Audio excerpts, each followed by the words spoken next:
오늘 우리에게 주신 하나님 말씀은 누가복음 2장 39절에서 52절입니다. 한 절씩 교독하고 마지막 절은 함께 받들어 읽겠습니다.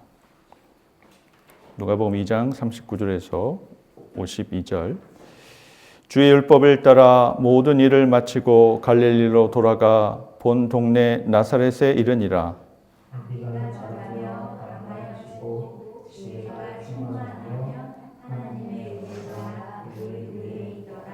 그의 부모가 해마다 6월절이 되면 예루살렘으로 가더니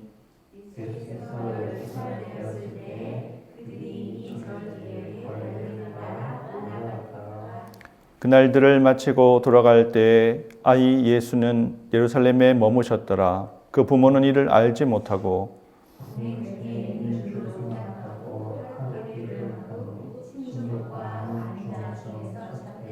만나지 못함에 찾으면서 예루살렘에 돌아갔더니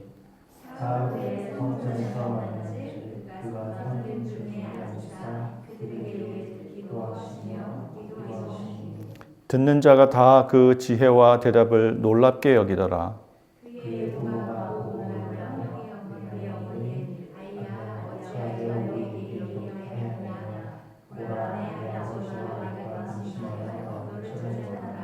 예수께서 이르시되 어찌하여 나를 찾으셨나이까? 내가 내 아버지 집에 있어야 될 줄을 알지 못하셨나이까?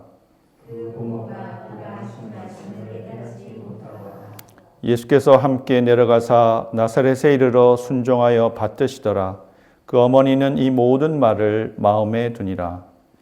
예수는 지혜와 키가 자라며 하나님과 사람에게 더 사랑스러워 가시더라. 아멘. 예수님께서 왜 이 땅에 사람의 몸을 입고 오셨는가에 대해서 우리 기독교는 두 가지 답변을 합니다. 두 가지 답변이 물론 전적으로 다른 것은 아닙니다. 근데 우리가 개신교와 로마 가톨릭이 속한 서방교회는 인간의 사람의 죄의 문제, 모든 인간의 삶의 공균과 어려움의 근원이 죄라고 보는데 그 죄의 문제를 해결하기 위해서 예수님이 십자가에서 대속의 사역을 감당하시려고 오셨다고 그렇게 말씀하십니다. 또 그런 반면에 이 동방교회, 동방정교회죠. 우리에게 익숙하지 않은데 그들은 조금 다르게 설명합니다. 대표적인 신학자가 이레네우스라는 신학자가 있는데요. 2세기에 망가진 하나님의 형상을 회복해서 사람이 하나님을 닮아가게 하려고 그 유명한 베드로후서에 나온 것처럼 신의 성품에 참여하게 하는데 사람의 구원에 예수님 이 땅에 오신 목적이 있다는 거죠. 그래서 이 동방교회에서 특히 강조하는 것이 여러분들 신화라는 표현을 쓰거든요. 데오시스라는 표현을 쓰는데 영적으로 미성숙함에서 성숙함으로 나아가는 거예요. 그러니까 서방교회 전통에서는 잘못한 것, 죄, 옳고 그른 것을 가리는데 이술적 초점이 관심이 많다면 동방교회의 관점에서 보면 우리는 미성숙함에서 성숙함으로 나아가는 거죠. 그런 점에서 사실 동방정교회에서 강조하는 이런 관점들은 우리가 물론 성경에 나오는 거죠. 사도 바울도 강조하고 그리스도의 장성한 분량까지 자라가야 된다고. 우리 가운데 어린아이가 있고 또 요한 서신 같은 경우에는 어린아이가 있고 청년이 있고 또 아비들, 노년들이 있고 이렇게 나누어지거든요. 이 사람이라는 게 원래 이제 그리스 로마 헬레니즘 사회의 사고 속에서는 신은 변화하지 않습니다. 물론 이제 그리스 로마 신화에서는 신을 인간처럼 해서 태어나기도 하지만 원래 이 신은 불변의 존재거든요. 그런데 사람은 그에 반대로 태어나서 자라고 성장하고 살다가 죽는 것까지 이렇게 가죠. 그래서 예수님이 사람이 되신 것은 어떤 점에서는 사람이 어떻게 자라가는가. 육신적으로야 우리가 어떻게 자라는지 알고 있잖아요. 육신적으로야 한 한 20살까지 혼자서 크고 자랄 수 있는 아이는 아무도 없죠. 부모가, 최소한 어머니가, 아니면 어머니를 대신할 누군가가 그 아이를 양육하고 돌봐서 10대, 20대까지 가야 이제 비로소 성년에 이르고 독립적으로 생활할 수 있는 능력을 갖추게 되잖아요. 어떤 면에서는 이제 동물들 중에 제일 오래, 포유동물 중에 제일 오랫동안 부모의 돌봄이 필요한 존재가 사람인데, 성장이라는 것은 사람됨의 중요한 특징입니다. 그래서 심리학에서도 성장에 관한 여러 가지 발달 심리학, 아동 심리학 이런 분야들이 있고, 이것을 신앙의 관점에서 적용해서 이야기하는 그런 신학자들, 기독교 교육자들이 있는데요. 여러분들 한번 이 서술에 맞춰 보십시오. 이런 심리학에서 이야기하는 것들에 맞춰가지고 제임스 파울러라는 분은 신앙 발달 단계를 명하는데, 영악이 2살 이하는 사실 아직 신앙이라고 할 만한 것을 갖추기는 어렵죠. 미분화된 신앙인데, 이제 3세에서 7세 정도 유아기에 되면 직관적이고 투사적인 신앙을 갖게 된다고 합니다. 이 신앙은 어른들의 이야기를 동화처럼 그 상상력과 직관을 통해서 신을 인식하는 거죠.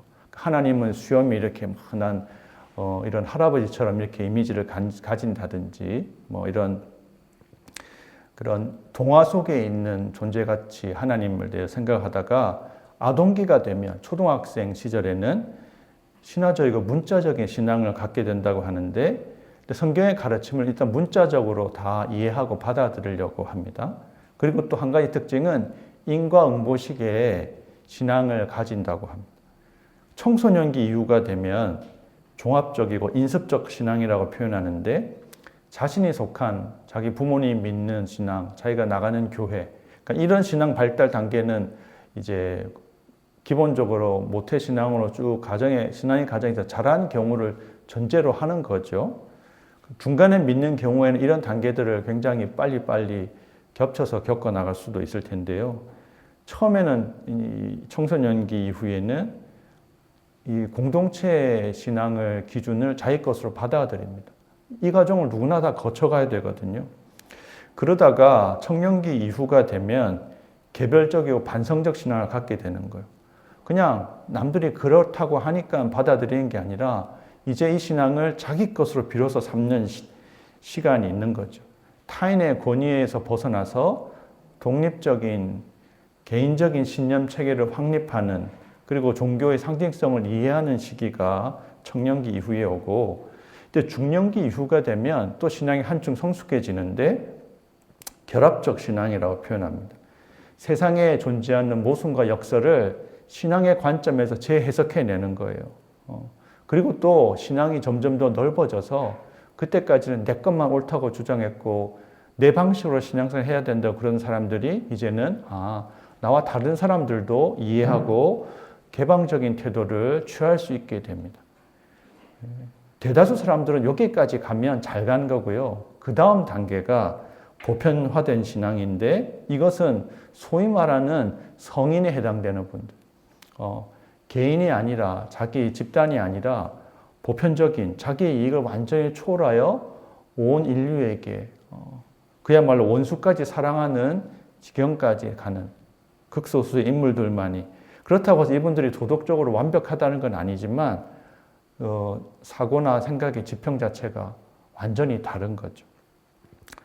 이런 단계를 쭉 이제 신앙이 발달해 간다고 그러는데, 저와 여러분은 어느 정도 단계까지 와 있을까요? 한번 스스로 질문해 보시면 좋겠습니다. 내가 지금 내 신앙이 어느 정도에 머물러 있을까? 스스로의 모습을 돌아보는 건 그 인간만의 사실 특징이죠. 인간은 생각하는 갈대라고 파스칼이 말했는데요. 자기에 대해서 돌아보고 자기를 알지 못한다면 그것은 아직 인간됨에서 한참 부족한 거죠. 아직까지 이 발달 단계에서 보면 어린아이에 머물러 있는 거예요.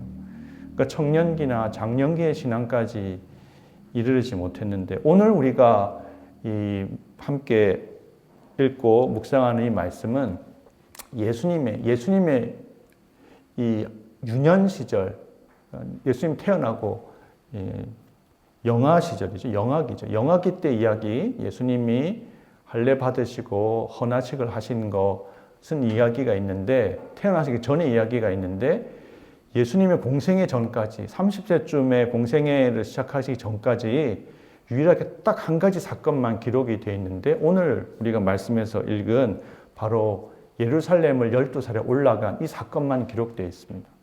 이 사건, 한 가지 사건, 이 사건에 대한 기록을 통해서 예수님이 어떻게 성장하셨는가. 예수님의 성장의 과정은 동시에 우리에게 사람은 어떻게 성장하는가, 또 영적인 의미에서 영적으로 어떻게 성장하는가를 우리에게 보여준다고 할 수 있기 때문에 우리가 어떻게 영적 성장의 과정을 밟아 나갈 수 있을지 함께 간단하게 묵상해 봤으면 좋겠습니다.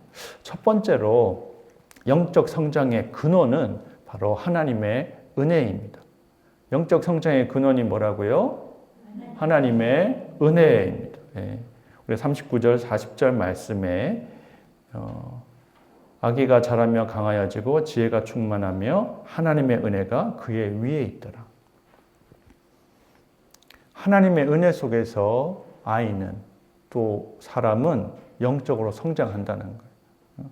하나님의 은혜는 예수님의 성장의 이야기의 시작과 끝이라고 할 수 있습니다. 40절 말씀에서 하나님의 은혜가 그의 위에 있다고 묘사하잖아요. 근데 마지막에 52절에서 보면 예수는 지혜와 키가 자라가며 하나님과 사람에게 더욱 사랑스러워 가시더라. 이렇게 말씀합니다. 은혜라는 것이 뭐냐? 하나님의 은혜가 있다는 것은 하나님 보시기에 사랑스럽다는 거예요. 이것이 하나님으로만 끝나는 게 아니라 사람들에게도 사랑스러운 모습이 된다는 거죠.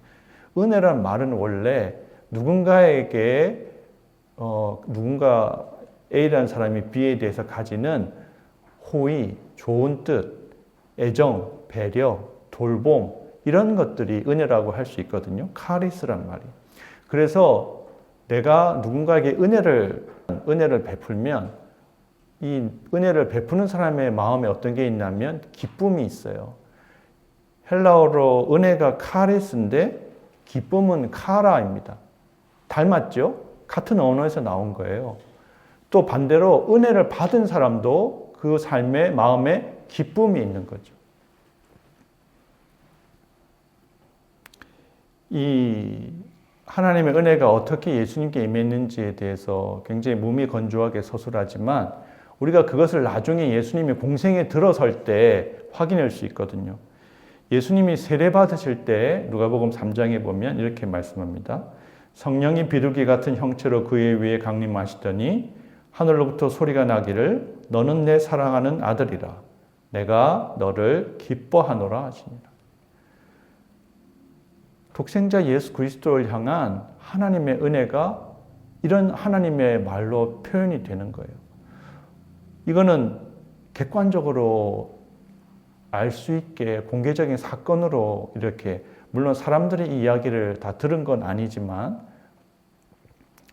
나타났는데 사실 은혜라는 것은 예수님으로 하여금 하나님의 자녀로서 하나님의 아들로서 삶을 살게 한 동력이고 근원이 되었다는 것을 기억할 필요가 있습니다. 사도 바울이 이런 고백을 또 하거든요. 고린도전서 15장 10절 말씀에 그러나 내가 나 된 것은 하나님의 은혜로 된 것이니 내게 주신 그의 은혜가 헛되지 아니하여 내가 모든 사도보다 더 많이 수고하였으나 내가 한 것이 아니요 오직 나와 함께 하신 하나님의 은혜로라. 하나님의 은혜 속에서 저와 여러분이 살고 있다는 사실을 믿으십니까? 하나님이 저와 여러분을 보고요 기뻐하시고 흐뭇해 하시는 사실을 믿으십니까? 네.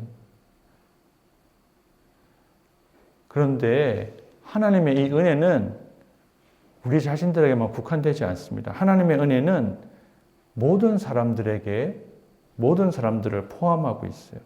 우리가 성경 공부 지난주에 목요일 성경 공부 때 선인과 악인에게 똑같이 햇빛을 비추시고 비를 내리시는 그 하나님의 은혜를 이름을 붙였잖아요. 뭐라고 붙였죠? 그렇죠. 네, 정석 자매가 잘 대답해 주셨는데 일반 은총이라고 합니다. 네. 일반 은총, 하나님의 은혜는 우리에게뿐만 아니라 하나님 믿는 사람에게뿐만 아니라 믿지 않는 사람들에게도 마치 햇빛과 비가 차별 없이 모든 사람에게 내리는 것처럼 그렇게 허락된다는 거죠. 사도행전 17장에 보면 하나님 어떤 분인가 하면 만인에게 생명과 호흡과 만물을 친히 주시는 이라고 말씀하고 있습니다. 우리가 가진 것 중에 하나님이 주시지 않은 것이 없다는 거예요. 여러분의 건강, 하나님이 주셨습니다. 여러분이 지금 가지고 있는 것들, 그것이 어떤 것이든 하나님이 주셨다는 거예요. 여러분들 믿으십니까? 우리가 그걸 망각할 때가 많이 있어요.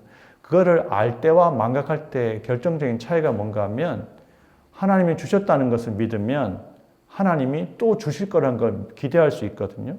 근데 하나님 주셨다는 사실을 망각하면 내가 없을 때 두렵고 답답하고 염려하게 된다는 거예요. 하나님이 선한 사람들에게는 선을 행하게 하는 은총을 주시고 또 악한 사람에게는 악을 제어하는 은총을 주시는 게 일반 은총이에요. 일반 은총은 이 세상이 더 악해지지 않도록 파괴되지 않도록 하나님이 유지시키는 하나님의 섭리적 역사를 일반 은총이라고 하고요. 그래서 도덕적 자질이나 또 이런 예술적인 또 이런 능력, 창조의 능력 같은 경우에는 하나님 믿지 않는 사람에게 더 탁월하게 나타날 수도 있다는 거예요. 우리가 어떤 예술가가 기가 막힌 그림을 그리는데 사생활이 굉장히 문란하다. 예를 들자면 연기를 정말 잘하는 탤런트인데 나중에 보니까 막 사생활이 문란하다 그러면 우리가 인상이 찌푸러지잖아요. 근데 하나님은 악한 사람에게서도 선한 열매들을 나오게 하신다는 거예요. 믿는 신자와 믿지 않는 그 사람들의 차이는 뭔가 하면 하나님의 은총을 받고 우리는 하나님께 감사하잖아요. 근데 하나님 믿지 않는 분들은 그것을 감사하지 못해요. 결과적으로 그래서 그분들이 세상에 뭔가 기여하고 역사적인 업적을 남기는 것들이 그들 자신의 영혼에는 유익이 되지 못한다는 거예요.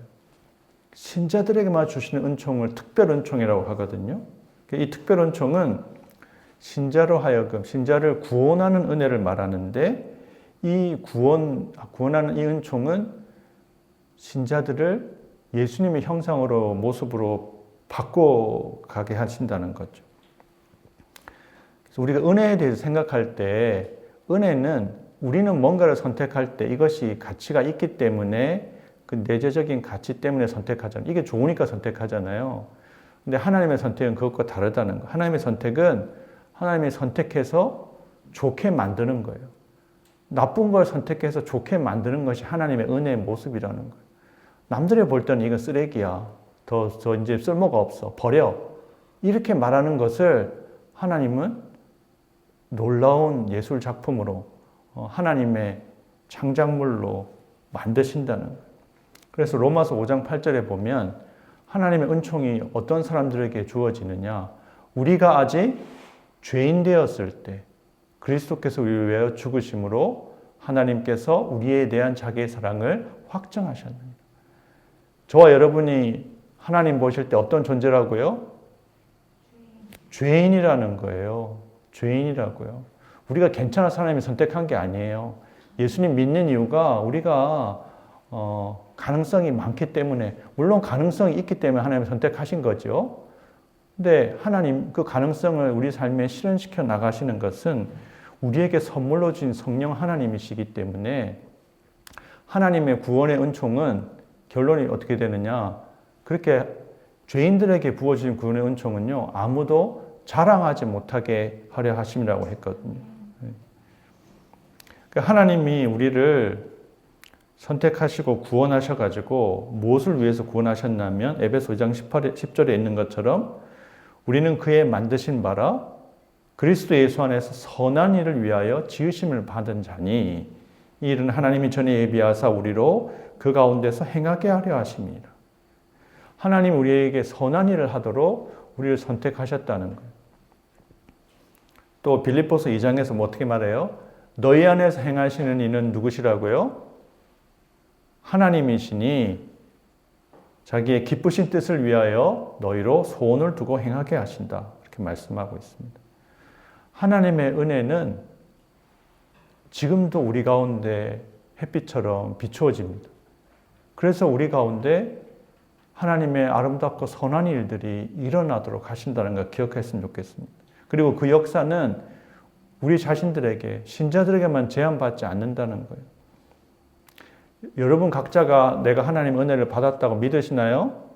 그러면 여러분 옆에 있는 지금은 은혜를 받지 못하는 것처럼 보이는 그 사람에게도 하나님의 은혜가 있다는 사실을 기억하시기 바랍니다. 내가 먼저 은혜를 받았고 저 사람은 아직 은혜를 못 받은 것 차이일 뿐이라는 거예요. 우리가 은혜를 받았다가도 은혜를 잃어버릴 수도 있잖아요. 하나님 은혜를 주시는데 우리가 만약에 하늘에서 비가 내리는데 지금은 우리가 수도가 있어서 그럴 염려가 없지만 이제 어디 무인도 같은 데 가면은 이렇게 하늘에서 내리는 비를 이렇게 받아가지고 식수로, 왜냐면 아무 물이나 먹을 수 없으니까 하잖아요. 그러려면 우리가 그 은혜를 받는 그릇을 마련하고 준비해야 되거든요. 하나님이 우리에게 은혜를 주시고 은혜 가운데 성장하는데 우리가 해야 되는 일이 뭐냐? 하나님의 은혜 가운데 거해야 된다. 머물러야 된다. 하나님의 은혜를 받아야 된다는 거예요. 내가 마음의 문을 딱 닫고 하나님이 은혜 주시는데 나는 내 마음대로 살 거야. 내 뜻대로 살 거야. 내 고집대로 살 거야. 이러면 이런 사람에게는 하나님이 은혜를 주셔도 그 사람에게는 아무 소용이 없다는 거예요. 그래서 우리는 하나님의 은혜 가운데 성장한다는 사실을 기억하면서 우리의 영적인 성장의 근원이 하나님의 은혜라는 걸 기억하면서 어떻게 해야 되느냐? 은혜의 수단을 잘 붙들어야 됩니다. 은혜의 수단이 뭘까요? 하나님이 우리에게 은혜를 주실 때 은혜의 통로가 되는 것들이 있거든요. 여러분이 물을 먹고 싶으면 어디로 가야 돼요? 수전이 있는 데로, 물을 쓰고 싶으면 물이 있는 데로 가야 되잖아요. 도시에는 사는 사람이 수도에 가야 되잖아요. 그것처럼 예수님 그렇게 말씀하셨거든요. 나는 포도나무요 너희는 가지라. 저가 내 안에 내가 저 안에 있으면 그 사람은 과실을 많이 맺나니 나를 떠나서는 너희가 아무것도 할 수 없느니라. 예수님께 붙어 있어야 된다는 거예요. 우리가 어떻게 예수님께 붙어 있죠? 바로 그 다음 절에서 이렇게 말씀하세요. 너희가 내 안에 거하고 내 말이 너희 안에 거하면 무엇이든지 원하는 대로 구하라. 그리하면 이루리라. 말씀과 기도가 가장 기본적인 하나님의 은혜의 통로가 됩니다. 하나님 말씀을 우리가 묵상해야죠. 하나님 말씀을 그냥 배경음악처럼 틀어놓는 것만으로 충분하지가 않고요. 하나님 말씀을 묵상해야 돼요. 꼭꼭 씹어서 하나님 말씀이 나에게 주시는 의미가 뭔가, 하나님이 이 말씀을 통해서 나에게 무슨 메시지를 주려 하시는가, 그것을 늘 생각해야 된다는 거예요. 어떤 문제가 있을 때 하나님께 기도해야죠. 하나님의 인도하심을 구하면서 어떻게 해야 됩니까? 하나님 도와주십시오. 그럴 때 우리가 주님의 은혜가 우리 속에 계속 흘러가서 우리의 삶에 하나님의 선하고 아름답고 기뻐하시는 일들이, 열매들이 나타난다는 것. 이것으로만 끝나는 게 아니고 우리가 은혜 안에 거한다는 것은요, 동시에 또 은혜의 수단이 되는 것을 말합니다. 내가 하나님의 은혜를 계속 받는다고 애쓰면 어떻게 되느냐? 내 자신이 또, 우리가 하나님의 은혜는 많은 경우에 사건을 통해서, 사람을 통해서 매개되거든요. 그래서 성경에 여러분 사울이 핍박자 사울이 바울로 바뀌어지는데, 이방인의 사도로 바뀌어지는데 가장 처음 역할을 한 인물이 있잖아요. 사도행전 9장에 등장하는 바로 아나니아죠. 아나니아가 어땠어요?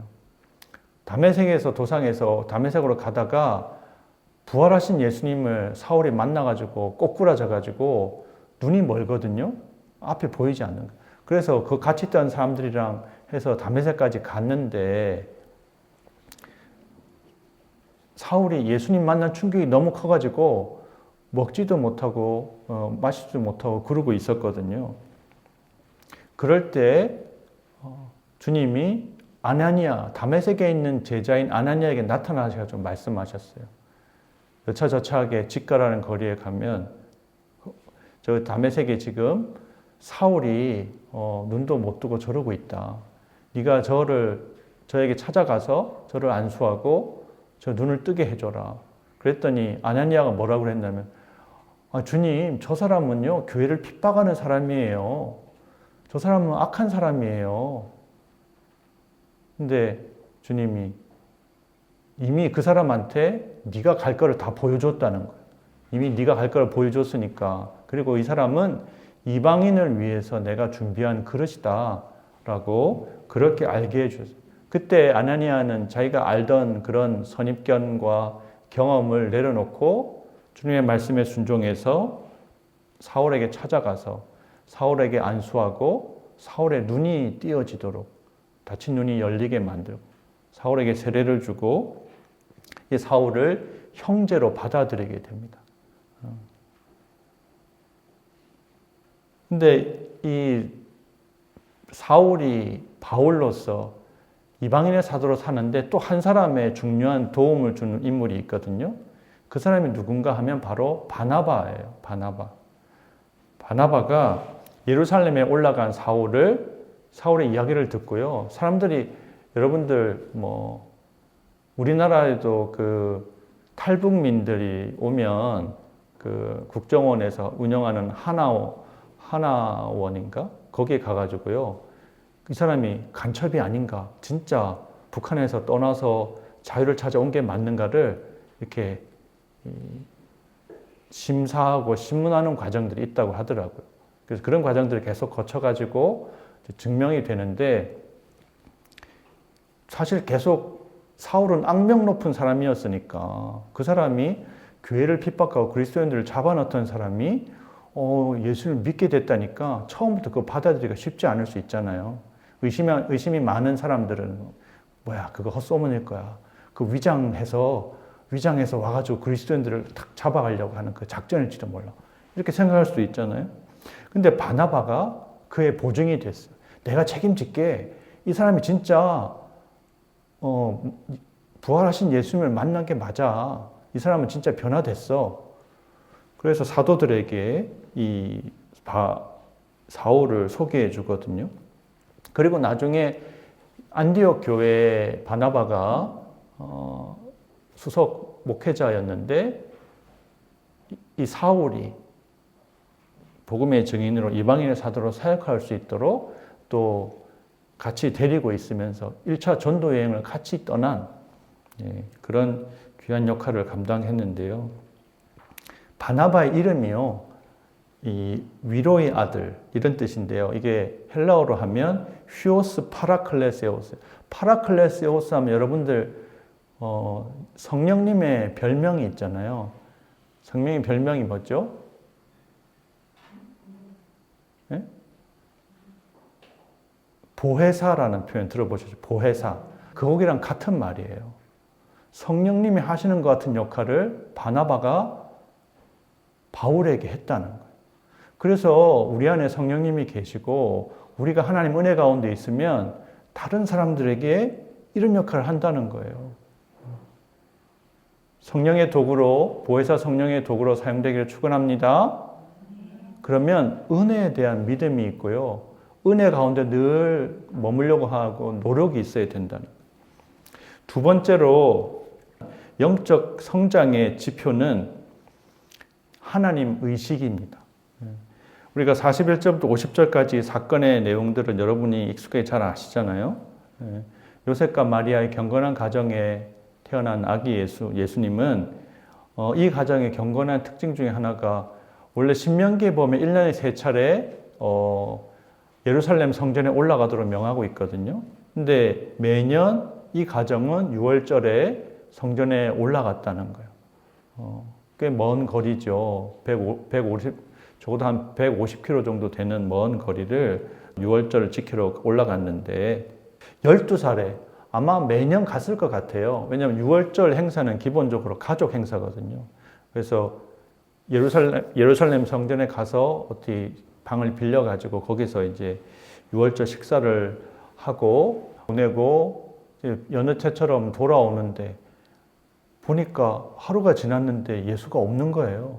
그래서 깜짝 놀라가지고 다 찾다가 결국은 예루살렘에 다시 돌아가서 보니까 예수님이 뭐 하고 있었어요? 성전에 있는 성경 교사들, 종교 지도자들, 율법사들도 있고 바리새인들도 있었겠죠. 그런 분들이랑 여러 가지 대화를 나누고 있어요. 성경 교사들과 대화를 나눌 때 어떤 거 가지고 대화 나누겠어요? 그 당시에 로마의 정세에 관해서 이런 이야기를 하셨겠어요? 그런 건 안 했겠죠. 여러분들 목회자랑 대화하려면 어떤 내용 가지고 이야기하겠어요? 성경에 대해서, 신앙에 대한 이야기 하러 오죠. 정세에 관한 이야기 하려면 정치가들 만나든지 정치평론가를 만나든지 그래야지 그런 신학적인 대화를 나눴을 거라고 우리가 짐작할 수 있잖아요. 근데 그 대화를 하고 있는데 보면서 기가 막힌 거죠. 이 부모의 마음이 어땠을까요? 어떻게 말해요? 아이야 어찌하여 우리에게 이렇게 하였느냐? 보라 내 아버지와 내가 근심하여 너를 찾았노라.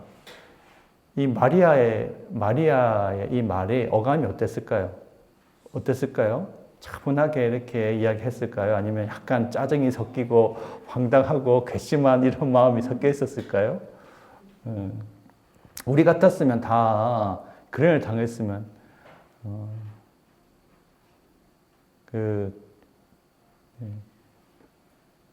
자녀들을 키우면서 한 번씩은 이제 자녀들을 잃어버릴 뻔한 경험이 있잖아요. 저도 그런 경험이 있는데 그걸 겪었을 때 진짜 우리 세 자매 중에 누가 없어져가지고 학교 갈 때 안 돌아와서 정말 속으로는 제가 정말 당황했거든요. 그때 막 경찰도 오고 그 선생님도 오고 그랬는데 그분들이 나중에 야, 너 어떻게 이렇게 차분할 수 있냐 당황하죠. 그래서 근데 사실 영어가 자신이 없으니까 영어가 잘 안 되니까 내가 말로 그걸 막 표현할 수가 없어서 그냥 조용히 있었던 건데 이분들이 그렇게 내가 차분하게 이 상황을 받아들인 걸 그렇게 오해하더라고요.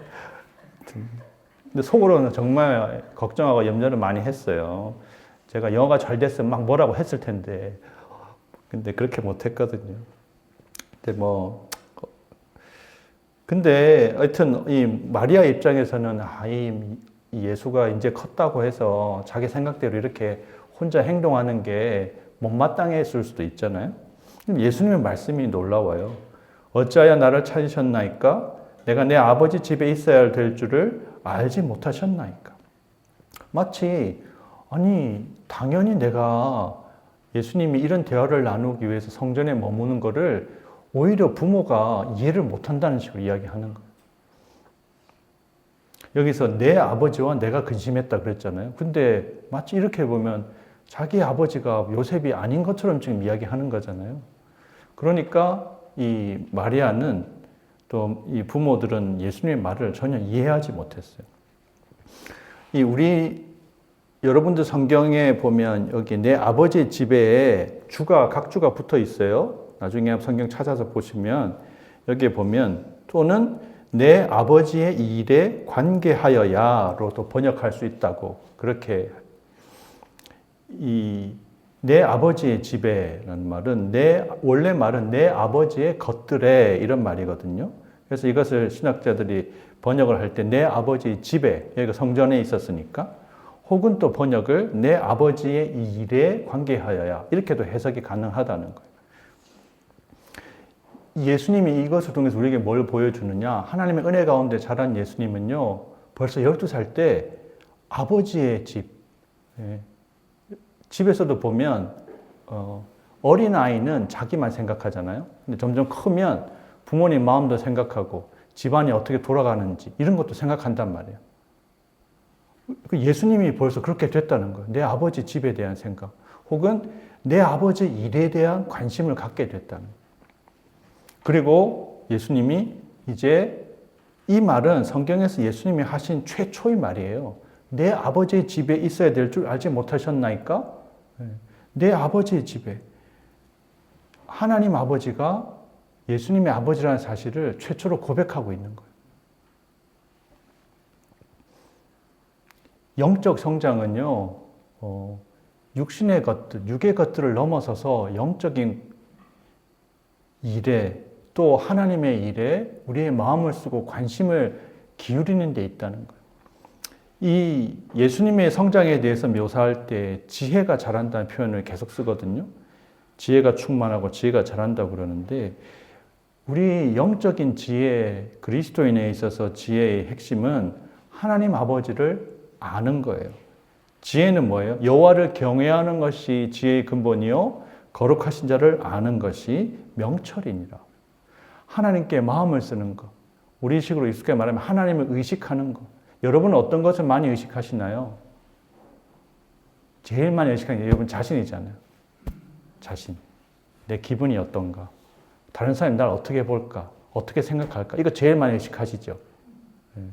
근데 우리의 신앙이 성장하면 성장할수록 내가 어떻게 다른 사람한테 보이고 내가 뭘 느끼고 내가 뭘 누릴까, 경험할까가 아니라 하나님이 뭘 원하실까? 하나님의 뜻이 뭘까?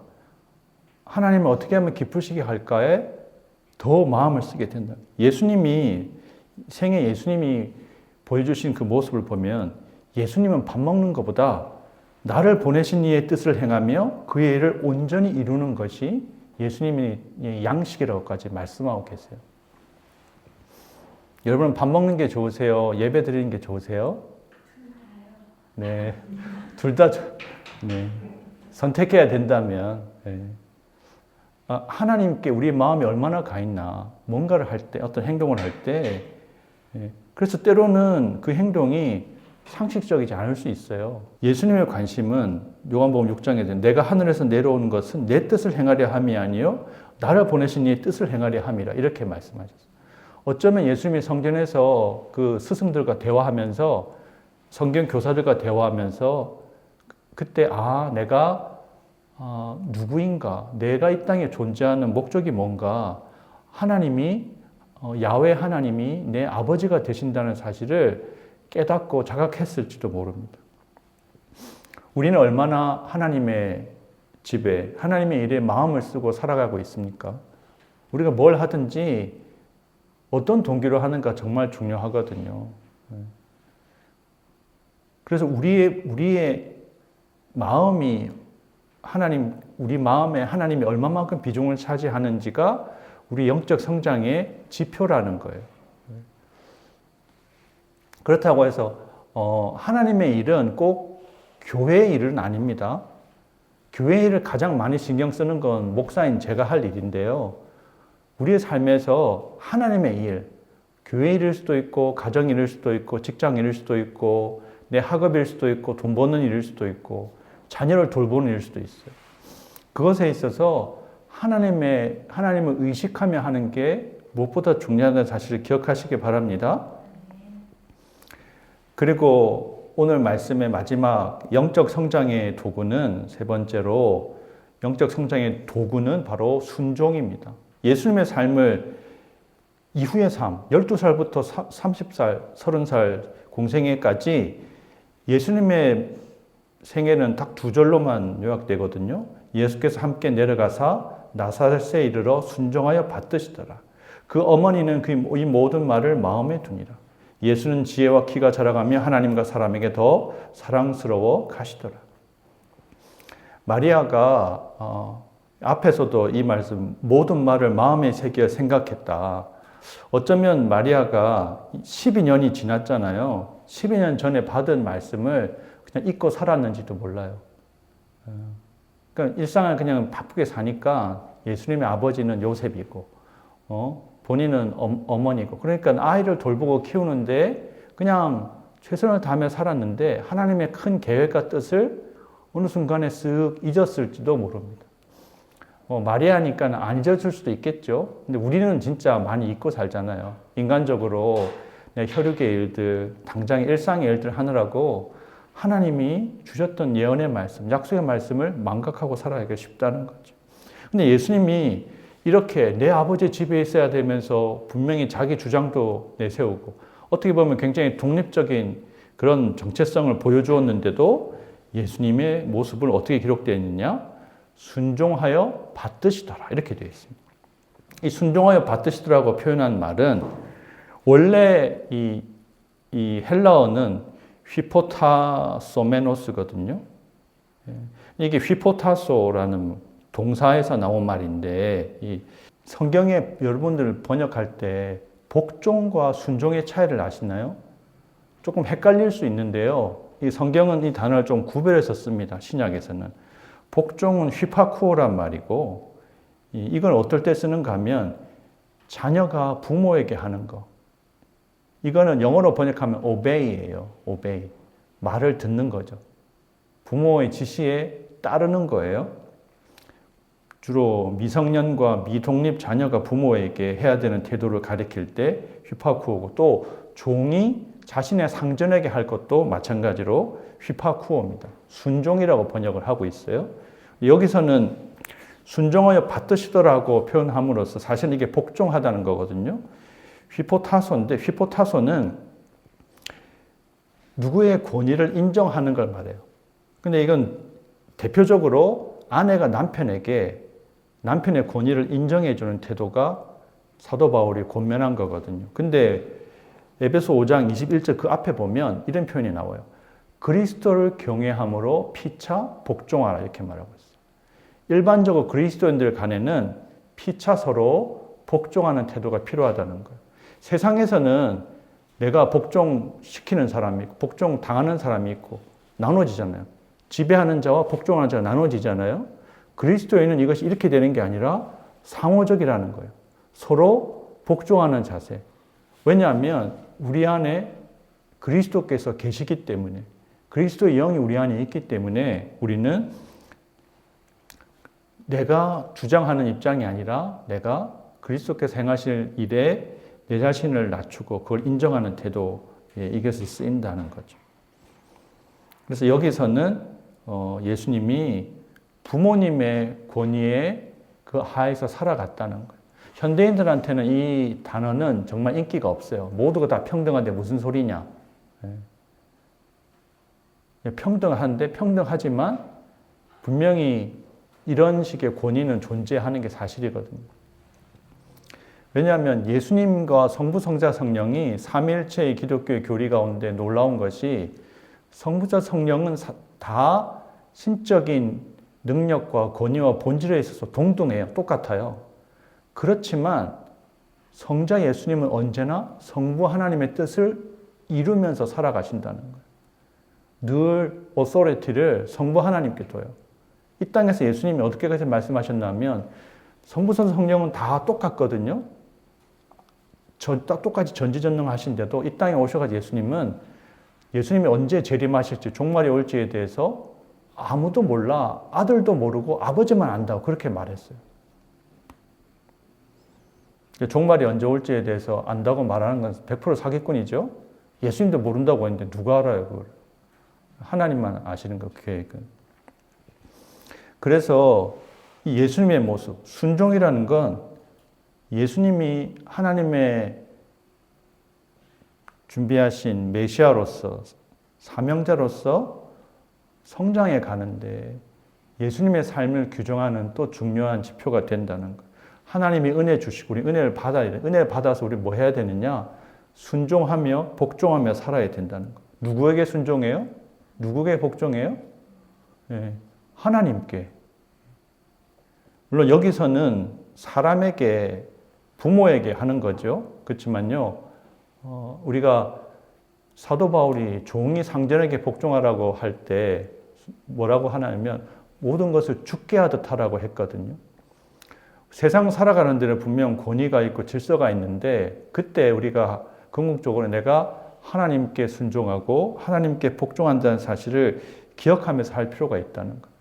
이 요한복음 14장에 보면 나의 계명을 지키는 자라야 나를 사랑하는 자니 나를 사랑하는 자는 내 아버지께 사랑을 받을 것이요 나도 그를 사랑하여 그에게 나를 나타내리라. 하나님의 계명을 지키는 것과 하나님께 사랑을 받는 것은 밀접한 상관관계가 있어요. 내가 하나님을 사랑하면 하나님 계명을 지키고 내가 하나님의 계명을 지키면 하나님은 나를 또 사랑해 주시고 이런 선한 이 순종과 사랑의 선순환 속에 들어가시기를 축복합니다. 네. 여러분들 주님께 순종하셔야 돼요. 복종하셔야 돼요. 주님께 순종하고 복종하기 위해서 부모에게 순종하기도 하고 때로는 목회자에게 순종하기도 하고 그것이 주님이 만드시는 영적인 질서고 그 가운데서 우리가 예수 그리스도처럼 점점점 온전히 영적으로 성장해 갈 수 있다는 거예요. 순종함으로 성장하시기 바랍니다. 복종함으로 사랑받으십시오. 네. 말씀을 맺겠습니다. 하나님의 은혜 속에서 우리는 성장합니다. 하나님의 은혜는 지금도 우리에게 비춰지고 있습니다. 하나님의 은혜에 늘 붙어 있고 또 하나님의 은혜의 도구가 되는 여러분들에게 축원합니다.